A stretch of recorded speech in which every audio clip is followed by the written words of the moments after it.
कहानी की शुरुआत होती है भविष्य की उस भयानक दुनिया से, जहां धरती का पर्यावरण पूरी तरह बर्बाद हो चुका है। तापमान लगातार बढ़ रहा है, जिस कारण अंटार्कटिका की बर्फ के पिघलने से लाखों सालों से जमे बैक्टीरिया बाहर आ चुके हैं, जिन्होंने समुद्र के जीव जंतु को विनाश के कगार पर पहुंचा दिया है। दुनिया भर में भूखमरी फैली हुई है, लोग तड़प कर मर रहे हैं। इसी अंधकार में थाईलैंड पर अब एक तानाशाह वासु का कब्जा है। वासु की पत्नी एक रहस्यमयी और दुर्लभ बीमारी से जूझ रही है, जिसमें उसे जिंदा रहने के लिए लगातार इंसानी खून चढ़ाना पड़ता है। डॉक्टर्स भी इसका कोई स्थायी इलाज नहीं ढूंढ पाए थे। एक दिन वासु को खबर मिलती है कि समुद्र की गहराइयों में मिलने वाली एक विशेष ताजा मछली उसकी पत्नी को ठीक कर सकती है। वासु ने फैसला कर लिया, चाहे इसके लिए उसे किसी भी हद तक जाना पड़े, वो ये मछली लाकर रहेगा। अपने अवैध संपर्कों का इस्तेमाल करते हुए वासु ने एक deep sea fish trafficking channel शुरू कर दिया, जो पूरी तरह गैरकानूनी था। वो समुद्र की गहराई से उन मछलियों को पकड़वाने लगा जो असल में बैक्टीरिया से संक्रमित थी। उधर वासु का मैनेजर देश के बड़े बड़े अमीर लोगों को एक गुप्त बैठक में बुलाता है, उन्हें वही मछलियां दिखाता है और दावा करता है कि ये पूरी तरह सुरक्षित है। वासु ये मछलियां अपनी बीमार पत्नी के इलाज के लिए लाए हैं। फिर मैनेजर सबको मछली खाने को कहता है और वासु के नए फूड बिजनेस में पार्टनर बनकर दुनिया भर में खाना एक्सपोर्ट करने का ऑफर देता है। वे सभी वासु के इस ऑफर से खुश होते हैं और मजे से मछली खाने लगते हैं। लेकिन तभी मैनेजर की हालत बिगड़ने लगती है और उसके मुंह से काला काला खून बहने लगता है। हालात बिगड़ते देख उसे तुरंत अस्पताल ले जाया गया। जब डॉक्टरों ने उसकी बॉडी का स्कैन किया और पुष्टि की कि वो मर चुका है, लेकिन तभी कुछ चौंकाने वाला हुआ। बॉडी अचानक हिलने लगी और वो मरा हुआ इंसान फिर से जिंदा हो गया। इसी दौरान डॉक्टर अर्लिंग दो नर्सों को पागलों की तरह अस्पताल में भागते हुए देखती है। उनके पीछे वही आदमी होता है जो अब एक ज़ॉम्बी बन चुका था। जैसे ही उसने एक नर्स पर हमला किया, नर्स कुछ ही मिनटों में बदलकर एक ज़ॉम्बी बन जाती है। उसने अपने ही स्टाफ पर हमला करना शुरू कर दिया और देखते ही देखते पूरा अस्पताल चीख और खून में डूब गया। डॉक्टर अर्लिंग खुद को कंट्रोल रूम में बंद कर लेती है। वो धीरे धीरे दरवाजे तक जाती है, ये देखने की कहीं से निकलने का कोई रास्ता है या नहीं। लेकिन जब वो पीछे पलटती है तो एक ज़ॉम्बी उसके सामने खड़ा होता है। वो जैसे तैसे करके वहां से भाग जाती है। भागते समय अचानक उसे कहीं से आवाज सुनाई देती है। वो रुककर ध्यान देती है। ये आवाज एक वॉकी टॉकी डिवाइस से आ रही थी और ये आवाज किसी और की नहीं बल्कि उसके बॉयफ्रेंड सिगर की थी, जो उसे बचाने के लिए अस्पताल में आ चुका था।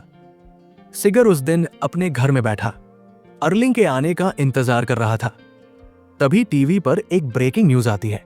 शहर का सबसे बड़ा अस्पताल सील कर दिया गया है। अंदर की स्थिति बेहद गंभीर है। ये सुनते ही सिगर को कुछ गड़बड़ लगती है। वो बिना समय गंवाए अस्पताल की तरफ दौड़ता है, लेकिन वहां पहुंचते ही वो देखता है कि पूरा इलाका सेना द्वारा घेर लिया गया है। किसी को अंदर जाने की अनुमति नहीं थी। इसी दौरान ऊपरी मंजिल से एक नर्स नीचे गिरती है। जैसे ही सैनिक उसे बचाने के लिए दौड़ते हैं, वो अचानक हमला कर देती है और एक सिपाही को काट लेती है। सैनिक उसे गोली मार देते हैं।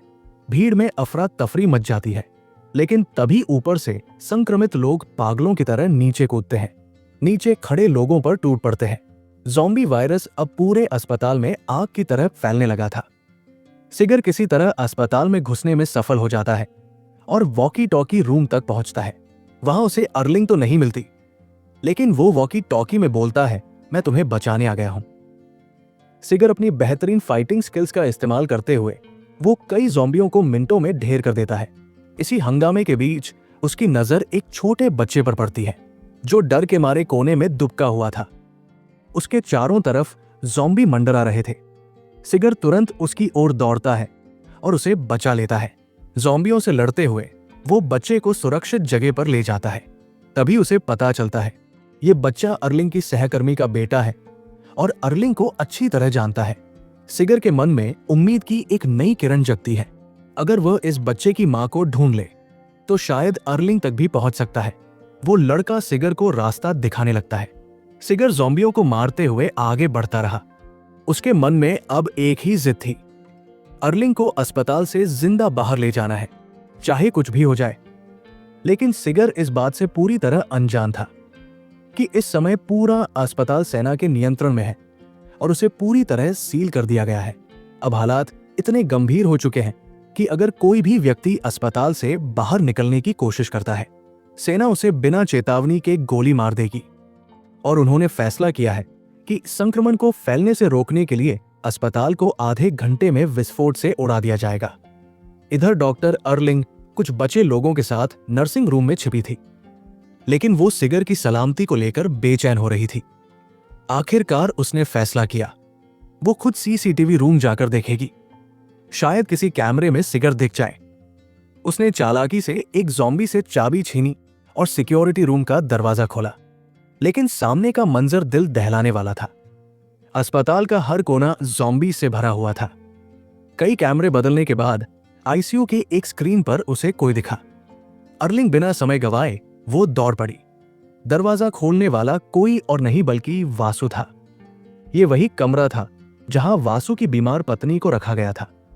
एक आइसोलेटेड रूम अस्पताल की सबसे सुरक्षित जगह थी।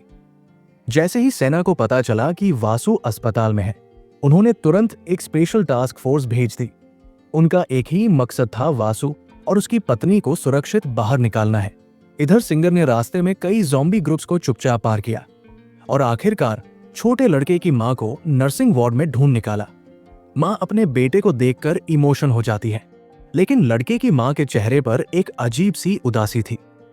उसने सिगर से धीरे से कहा, मेरे बेटे का ख्याल रखना, मैं ज्यादा देर साथ नहीं दे पाऊंगी। सिगर समझ गया कि ज़ॉम्बी ने उसे काट लिया है, वो संक्रमित हो चुकी थी। अब सिगर ने उस लड़के का हाथ थामा और वहां से निकलने लगा। लड़का अपनी मां को छोड़ने को तैयार नहीं था, लेकिन सिगर ने उसे कसकर पकड़ा और तभी लड़के ने देखा उसकी मां अब पूरी तरह ज़ॉम्बी बन चुकी थी। सिगर को तुरंत एहसास हो गया कि उसकी गर्लफ्रेंड अर्लिंग 5वीं मंजिल के इमरजेंसी वार्ड में है। उसने उस लड़के को अपनी पीठ से कसकर बांधा और ज़ॉम्बी की भीड़ को चीरते हुए वहां से निकल भागा। उधर आईसीयू के कमरे में वासु ने अर्लिंग को बताया कि उसकी पत्नी का जीवन जिस ब्लड बैग पर निर्भर है, वो अब खत्म होने वाला है। एक डॉक्टर होने के नाते अर्लिंग ब्लड बैग लाने के लिए उसने धीरे से दरवाजा खोला और सावधानी से आईसीयू से बाहर निकल गई। हर जगह ज़ॉम्बी घूम रहे थे। जल्द ही उसे ज़ॉम्बियों ने घेर लिया। तभी स्पेशल फोर्स की एक टीम अस्पताल में घुसी। अपने हथियारों से रास्ते में खड़े ज़ॉम्बी को मारते हुए आईसीयू तक पहुंच गए। उन्होंने वासु और उसकी पत्नी को घेर लिया और उन्हें सुरक्षित ऊपर की मंजिल पर ले जाने लगे, जहां हेलीकॉप्टर उनका इंतजार कर रहा था। तभी वासु को याद आया उसकी पत्नी को हर समय एक डॉक्टर की जरूरत होती है, इसलिए अर्लिंग को अपने साथ ले जाना चाहता था। इधर सिगर ने भी ज़ॉम्बियों को मारते हुए एक रास्ता बना लिया था। उसने कांच के पार अर्लिंग को देखा और जिंदा रहने की एक उम्मीद जागी। तभी एक ज़ॉम्बी ने अर्लिंग पर हमला कर दिया, लेकिन ठीक उसी वक्त पीछे से छोटे लड़के ने एक फायर एक्सटिंग्विशर उठाकर ज़ॉम्बी पर चला दिया। अर्लिंग राहत की सांस लेती है।